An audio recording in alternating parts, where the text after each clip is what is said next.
Okay, it's going to be a review of Ring of Honor's Death Before Dishonor 2022. Awesome show. Really thought it was a great pay-per-view. But yeah, let's get right down to the main show. We got Jonathan Gresham defending the Ring of Honor World Championship against Claudio Castagnoli.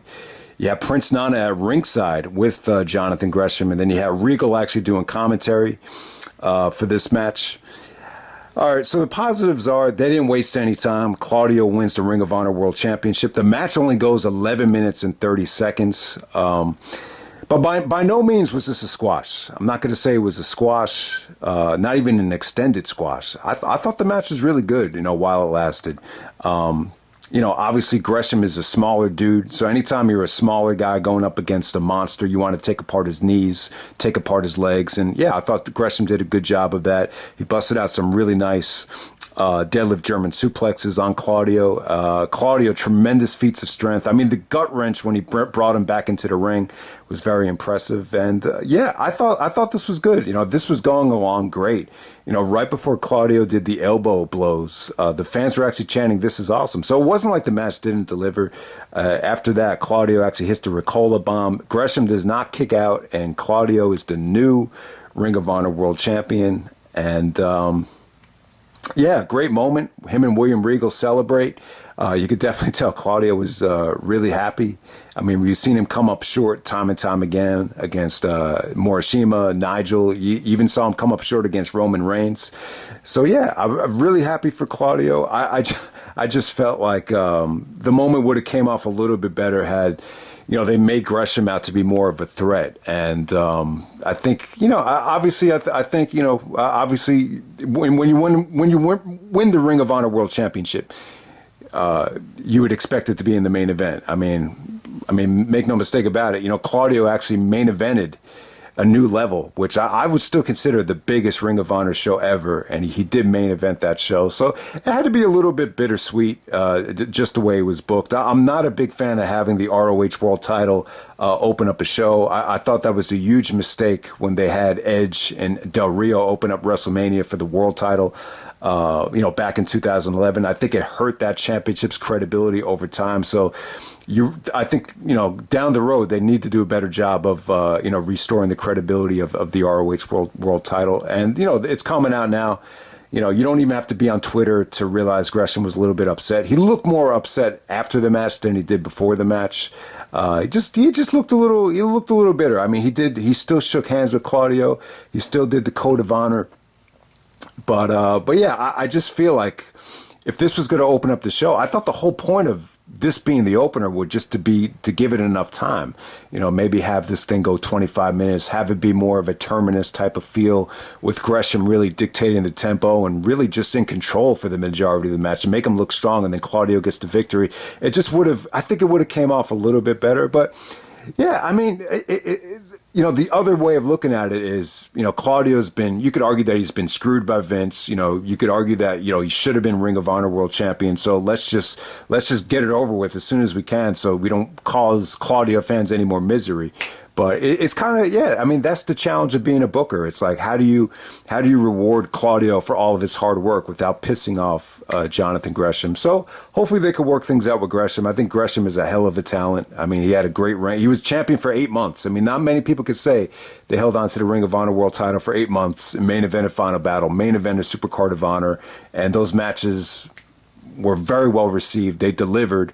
And you could argue that Gresham pretty much saved the company. You really could. Just by his performance at Final Battle. So, yeah.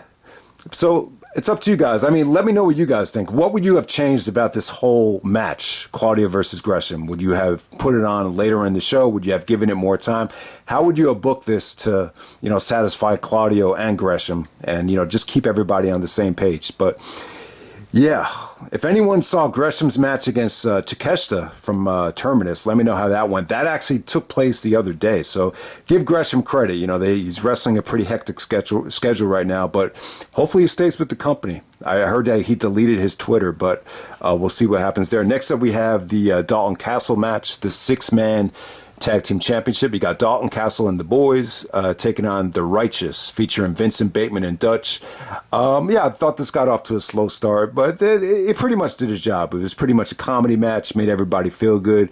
Got off to a very slow start, but Dalton was actually throwing the boys all over the place, and they on commentary they compared it to Michael Keaton in Multiplicity with how he was just tossing the boy. It just felt like there was more boys than just two of them. So I thought that was a pretty funny analogy. And yeah, the finishing stretch was pretty good. Dalton Castle you're still happy he has a job. He definitely does look like someone that could be in underwear commercials. Like, he does remind me of that guy. So yeah, I thought the match was a lot of fun. And but I would have been in favor of cutting this and giving the opener, about 25 minutes. But yeah, let's move on to the next match. We have the Pure title match with Wheeler Yuta defending the Pure title against Daniel Garcia. You got William Regal out there on commentary again. Garcia cuts a really good heel promo about how he wanted to demolish the Pure Championship once he got back to the big leagues with Dynamite. That kind of irks me a little bit. I hate the fact that they're calling Dynamite the big leagues because... yeah, you just don't want Ring of Honor to be known as the or perceived to be the lesser promotion. But yeah, the match was really good. I thought this was great stuff. Like, if you go into this thing expecting an athletical spectacle like Ospreay versus Nick Wayne, it's definitely not the type of match. So you might be a little bit disappointed. But just go into this thing expecting, somewhat of a Pure title masterpiece, and I think you'd be pretty much happy with it. I mean, just the wrestling here was just next level stuff. There were two, breathtaking sequences here. The moment when they were slapping each other, they were slapping the taste out of each other's mouths. They got a standing ovation for that. That came off great. And then there was just some beautiful counters here. And it actually got a This Is Wrestling count. The counter to the sharpshooter. So Yuta counters the sharpshooter into like a dragon sleeper, and it got a This Is Wrestling chant. Yeah, so yeah, lots of great submission trade-offs here.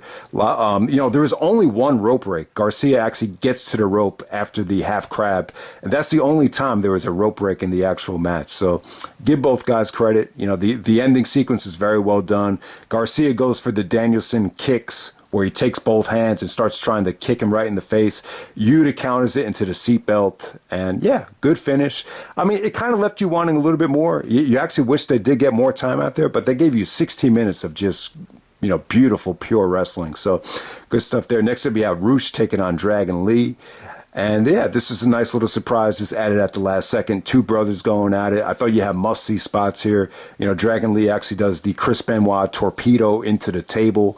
And, the headbutt makes the table explode. I could not believe it. And there is actually just some beautiful belly-to-bellies, hip tosses straight off the edge of the ring apron. Yeah, I thought it had must-see spots. It got it. This is awesome. It just felt like the crowd was only reacting for the big spots. They just weren't able to maintain that, ultra-magnetic atmosphere of the crowd throughout the whole match. So you definitely had highs and lows in terms of crowd reaction for this one. But yeah, Roosh was actually trying to get sympathy from his brother at the end of the match. And on commentary, they just buried him there. And so Roosh took advantage of that, hit his double-legged drop kick into the corner to get the victory there. Yeah, but good performance from Roosh. I mean, you could definitely tell why he was a former ROH world champion. And yeah, I thought these two guys had good chemistry. Nice little treat. Wouldn't quite say it was great, because I thought the fans were a little bit inconsistent, but yeah, good stuff there. Next up, we go on to the ROH Women's Championship match. You got Mercedes Martinez defending against Serena Deeb. I thought this was good stuff. Overall, I really liked the match. It definitely did have its flaws. Crowd reaction-wise, I got to say Mercedes Martinez was treated a little bit cold. It's almost like they, she has a very New York type of look. And obviously they're in Massachusetts, the Boston area, and so maybe that's why they were definitely pro Serena Deeb. I thought what really hurt this match is, a lot of the execution on a lot of the finishers just didn't come off that well, and I just didn't think it flowed very well. I thought Serena's match against Thunder Rosa, flowed a lot better than this, but this was still good though. This definitely felt competitive. I definitely thought it was unpredictable at times, and you just had some really unique stuff, some really brutal stuff going on the top of the turnbuckle. Even the Trio Woe stuff was really unique.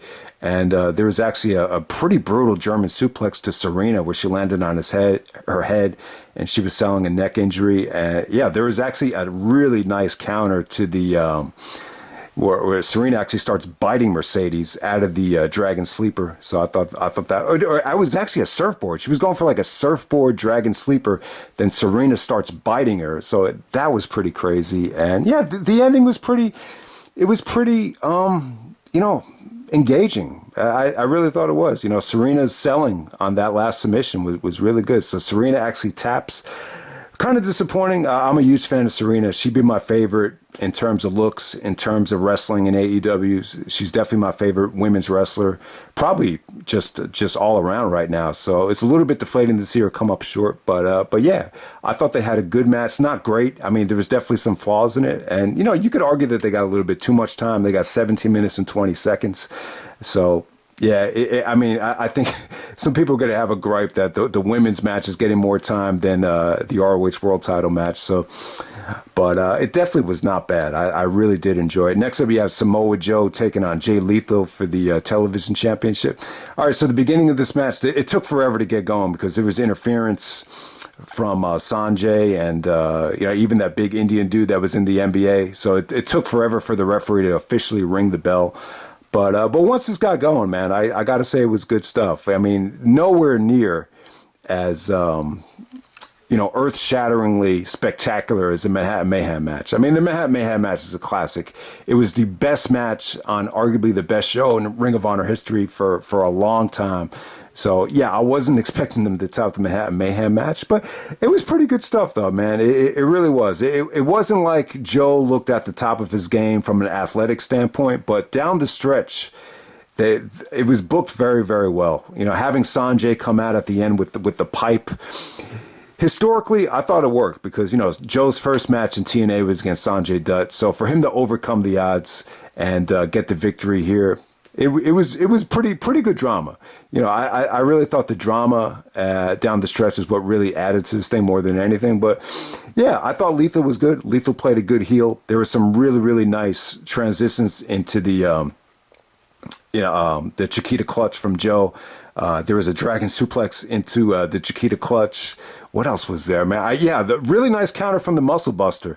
So Joe goes for the Muscle Buster, and Lethal actually counters it into the lethal injection. That was a really good near fall. So there was like 3 Joe kickouts that just really had the crowd erupting. And then when Joe got the tap out at the end, very well executed. So overall, it was a good match. I wouldn't say Joe and Lethal, knocked it out of the park in terms of fluidity, in terms of, athleticism, in terms of just, breathtaking suplexes like they gave you a Manhattan Mayhem. But yeah, this was solid stuff. I mean, you could definitely argue the best match that Joe has had in, in 2022, without a doubt. So we move on to the main event. We have FTR taking on the Briscoes, 2 out of 3 falls.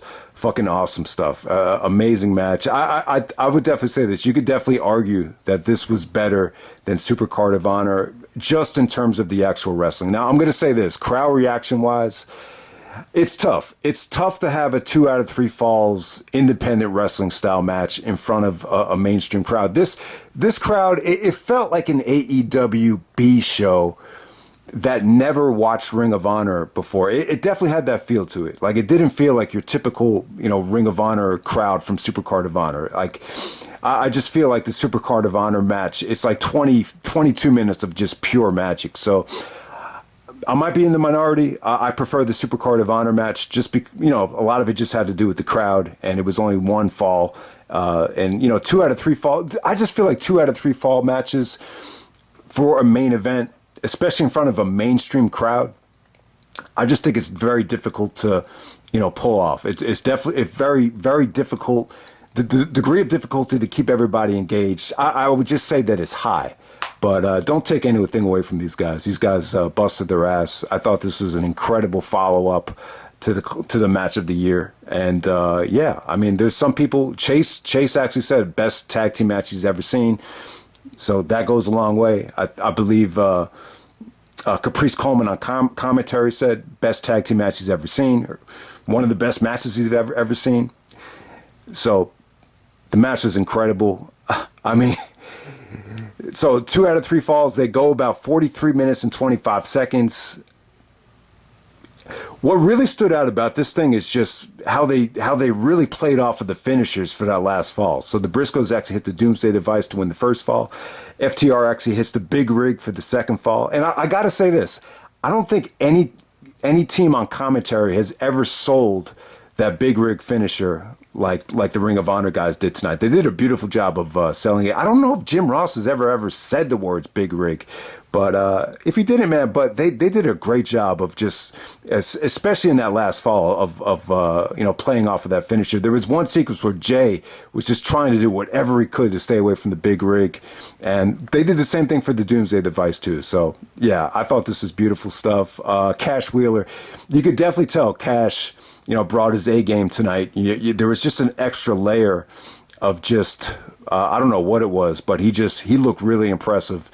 Obviously Dax gets a lot of attention, but I thought Cash really, earned his keep tonight. I thought he was incredible. But yeah, man, I mean, that last fall, the last fall, the fans really came together. I just felt like crowd reaction wise, I just didn't think the fans were great for the first couple of falls here.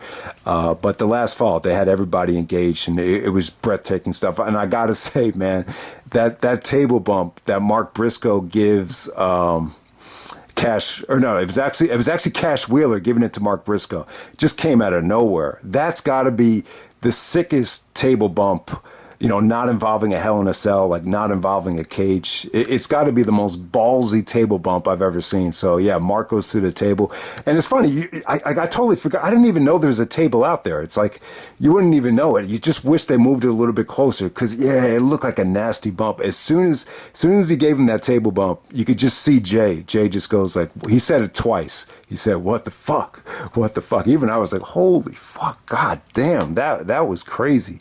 But yeah, after that bump, and that was the difference. It actually took Jay's focus off the match, and it led to Dax doing a pile driver off the second rope to get the pinfall there. So yeah, awesome stuff, beautiful match. I mean, these two teams were just made for each other. This just felt like an old school NWA, maybe Midnight Express taking on, the Road Warriors. I definitely had that old school NWA type of feel to it. I don't know, man, but I just feel like crowd reaction wise, it's 2 out of 3 fall matches they're tough to do in front of mainstream fans. They really are. And this was a pretty big crowd tonight. So you got to give FTR credit, because when you look back at Final Battle, I mean, that Final Battle just had no fans in it compared to Supercard of Honor and compared to Death Before Dishonor from last night. So yeah, amazing stuff. I mean, some people, it's a tough match to rate too, because obviously if I had to pick one match, I'm going to go with Supercard of Honor. But if you thought this was the better match, have no problem with that. Awesome stuff. But yeah, man, that's Ring of Honor's Death Before Dishonor 2022. So yeah, let me know what you guys thought of it, man. And if you could go back in time, now that you hear that Gresham was a little bit upset about going first and maybe losing in that short amount of time, what would you have done to rectify the situation and just make everybody happy? So, but yeah, other than the Claudio stuff going first, I just thought this was an awesome show. From top to bottom, just really good stuff. I think as an overall show, I think I prefer Supercard of Honor over this. But yeah, this was still great. I thought Ring of Honor hit another home run. I mean, I guess this is the first show where Tony Khan is the sole owner, but the 2 pay-per-views where Tony Khan was involved with, I think they hit a home run both times. And shout out to Gresham, even though he lost the Ring of Honor World Championship, still think he's an amazing talent. I think they need to do whatever they can to keep him happy. But yeah, that's pretty much it, guys. That's Death Before Dishonor, and I'm out. All right.